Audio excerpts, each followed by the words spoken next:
Hi hello, ഞാൻ അമിത.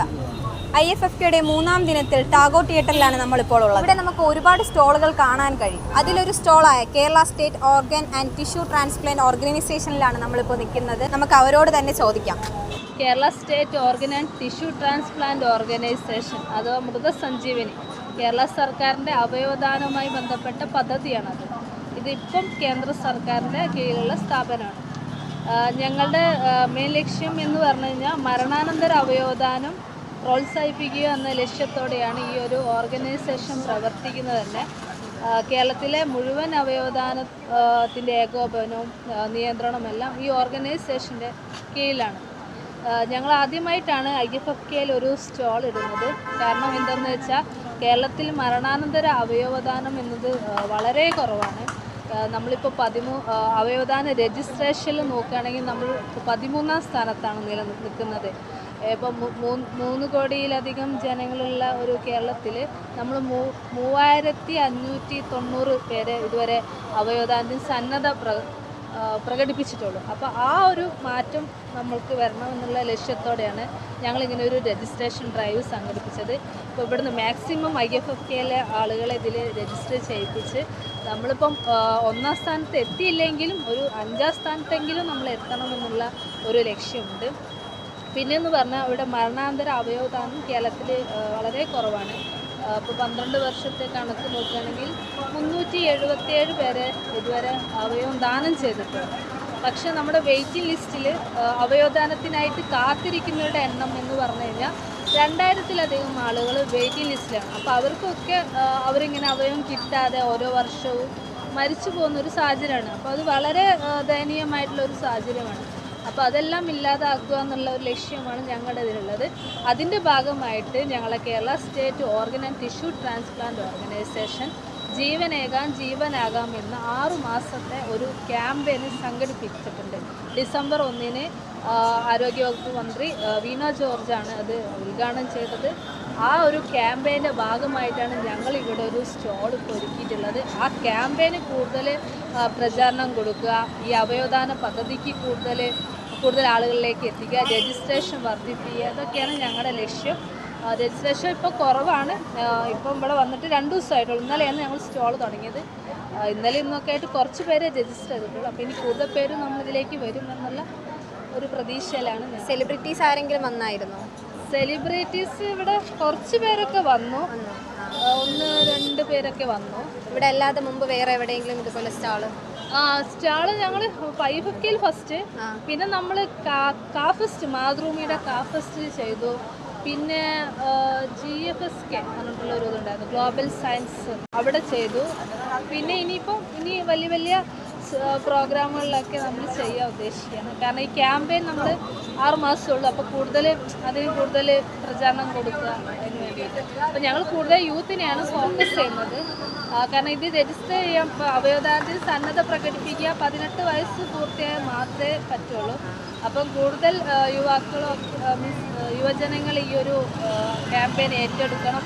കാരണം ഞങ്ങൾക്കിത് ആരോഗ്യരംഗം എന്ന് പറയുമ്പോൾ എല്ലാ രംഗവും വളരെ മുന്നിലെത്തുമ്പോൾ അവയവദാനം വളരെ ബാക്കിലേക്ക് പോവുകയാണ്. അപ്പോൾ നമ്മളെ പ്രതീക്ഷിച്ചിട്ട് ഒരുപാട് രോഗികൾ പുറത്ത് വെയിറ്റ് ചെയ്യണം. അപ്പോൾ നമ്മൾ അവരെ എങ്ങനെയെങ്കിലും രക്ഷപ്പെടുത്തിയെന്നുള്ളത്.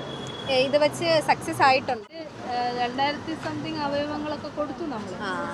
പക്ഷെ ഇപ്പം നിലവിലെ അവസ്ഥ കുറവാണ് എന്നാണ് പറഞ്ഞത്. ഇപ്പോൾ 2024 10 പേരെ അവയവദാനം ചെയ്തിട്ടുള്ളൂ. മരണാനന്തരം ദാനം ചെയ്തിട്ടുള്ളൂ, മരിച്ച് റിപ്പോർട്ട് ചെയ്ത് ആ ഒരു സംഭവം 10 പേരെ ചെയ്തിട്ടുള്ളൂ. നമുക്ക് അതിൻ്റേതായിട്ടുള്ളൊരു പ്രയാസമുണ്ട്. കാരണം രോഗികൾ ഇങ്ങനെ വെയിറ്റിംഗ് ലിസ്റ്റിൽ കഷ്ടത അനുഭവിച്ച് നിൽക്കുക. ഇപ്പം നാളെ കിട്ടും, മറ്റന്നാൾ കിട്ടും എന്നുള്ള ഒരു ഇതിലാണ്. പക്ഷെ നമ്മുടെ മസ്തിഷ്ക മരണം സംഭവിച്ചാൽ മാത്രമേ നമ്മൾ അവയവം എടുക്കുള്ളൂ.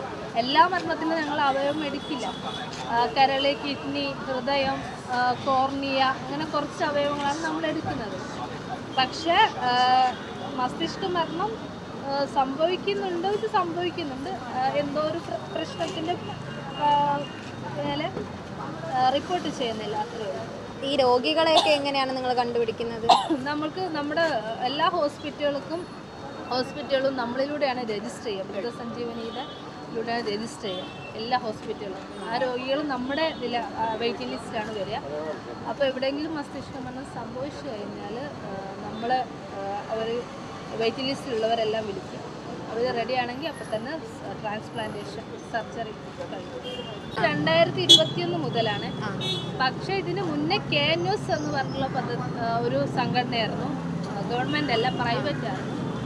ഇപ്പോൾ ഇത് നേരെ സെൻട്രൽ ഗവൺമെൻറ്, കേരള സർക്കാരിൻ്റെയും സെൻട്രൽ ഗവൺമെൻറ്റിൻ്റെ അണ്ടറിലേക്ക്. ഇന്നലെ 30 പേര് ചെയ്തു, ഇന്നിപ്പം 9 പേര് ചെയ്തു. അപ്പോൾ കൂടുതൽ നിങ്ങൾ ഫ്രണ്ട്സിനോടൊക്കെ പറഞ്ഞ് നിങ്ങൾ കൂടുതൽ രജിസ്റ്റർ ചെയ്യിപ്പിക്കും. ഇതെങ്ങനെയാണ് രജിസ്റ്റർ ചെയ്യുന്നത്? പ്രൊസീജിയർ എന്താണ്? പ്രൊസീജിയർ അവയവദാനത്തിൽ രജിസ്റ്റർ ചെയ്യുന്നതാണോ? ഐ മീൻ ഞാൻ സന്നദ്ധ പ്രകടിപ്പിക്കുന്നുണ്ട് എന്നുള്ള. ഓക്കെ, അതിന് NOTTO national organ and tissue transplant organisation, Kerala ഈ കേസോട്ടോയുടെ നാഷണൽ ഓർഗനൈസേഷനാണ്. അവിടെ ഒരു രജിസ്റ്റർ ഉണ്ട്. ആ രജിസ്ട്രിയിൽ നമുക്ക് രജിസ്റ്റർ ടു പ്ലഡ്ജിൽ നമുക്ക് ചെയ്യാം. അതിന് 18 വയസ്സ് പൂർത്തിയാവണം. പിന്നെ ഇതിലാദ്യം വേണ്ടത് ആധാർ നമ്പർ ആയിരിക്കണം. Aadhaar number linked mobile number ഉണ്ടെങ്കിൽ മാത്രമേ ഇതിൽ രജിസ്റ്റർ ചെയ്യാൻ പറ്റുള്ളൂ. നമ്മൾ ആദ്യം ആധാർ നമ്പർ കൊടുക്കും. എന്നിട്ട് അതിൽ നമ്മുടെ ഫോണിലേക്ക് ഒരു OTP വരും. ഈ OTP ഉപയോഗിച്ചിട്ടാണ് നമ്മൾ രജിസ്റ്റർ ചെയ്യുന്നത്. അതിൽ നമ്മുടെ അച്ഛൻ്റെ അമ്മയുടെ ഒക്കെ പേര് കൊടുക്കണം. പിന്നെ നമ്മുടെ ബ്ലഡ് ഗ്രൂപ്പ് കൊടുക്കണം. പിന്നെ നമുക്ക് ഏതെല്ലാം ഓർഗൻസ് ആണ് നമുക്ക് മരണാനന്തരം അവയവം ദാനം ചെയ്യാൻ ആഗ്രഹിക്കുന്ന ആ ഓർഗൻസ് എല്ലാം ടിക്ക് ഇടുക. പിന്നെ ടിഷ്യൂസ് നമുക്ക് വേണമെങ്കിൽ കൊടുക്കാം. പിന്നെ നമ്മുടെ ഒരു എമർജൻസി കോണ്ടാക്ട് നമ്പർ വെക്കണം. അച്ഛൻ്റെയോ അമ്മയുടെയോ അല്ലെങ്കിൽ ഭാര്യയുടെ ഭർത്താവിൻ്റെ, നമുക്ക് ആരെയാണോ ആദ്യം ഈ ഒരു ഇങ്ങനെ ഒരു ബ്രെയിൻ ഡെത്ത് സംഭവിച്ചാൽ കോണ്ടാക്ട് ചെയ്യേണ്ടത് ആ വ്യക്തിയുടെ നമ്പർ കൊടുക്കുക. പിന്നെ നമ്മൾ നമ്പറും പേരും കൊടുക്കുക. പിന്നെ ഏത് ഓർഗനൈസേഷൻ മുഖേനയാണ് നമ്മളിത് രജിസ്റ്റർ ചെയ്തത് അവിടെ നമ്മൾ കേരള കേസോട്ടോ ആണെങ്കിൽ അത് ടിക്ക് ചെയ്യുക. രജിസ്ട്രേഷൻ പൂർത്തിയാവും. അപ്പം നമുക്കൊരു ഡോണർ കാർഡ് കിട്ടും. ഞാനിങ്ങനെ അവയവദാനത്തിൽ സന്നദ്ധ പ്രകടിപ്പിച്ചു എന്ന് പറയുന്ന ഒരു ഡോണർ കാർഡ്. ആ കാർഡ് നമുക്ക് സൂക്ഷിച്ച് വെക്കാം. അത് പ്രിൻ്റ് ചെയ്യേ അല്ലെങ്കിൽ ഡിജിറ്റലി നമുക്കത് സൂക്ഷിച്ചും വെക്കാം. പക്ഷേ അതെല്ലാം കഴിഞ്ഞിട്ട് നമ്മൾ ചെയ്യേണ്ട പ്രധാന കാര്യം എന്താ വെച്ചാൽ നമ്മളിങ്ങനെ രജിസ്റ്റർ ചെയ്ത കാര്യം അച്ഛനോടോ അമ്മയോടോ അടുത്ത ആരോടെങ്കിലും നമ്മൾ പറഞ്ഞു വെക്കണം. കാരണം മരണശേഷം ഞാൻ ഇങ്ങനെ ഒന്ന് രജിസ്റ്റർ ചെയ്തിട്ടുണ്ടായിരുന്നു, എനിക്കിങ്ങനെ ഒരു ആഗ്രഹമുണ്ട്.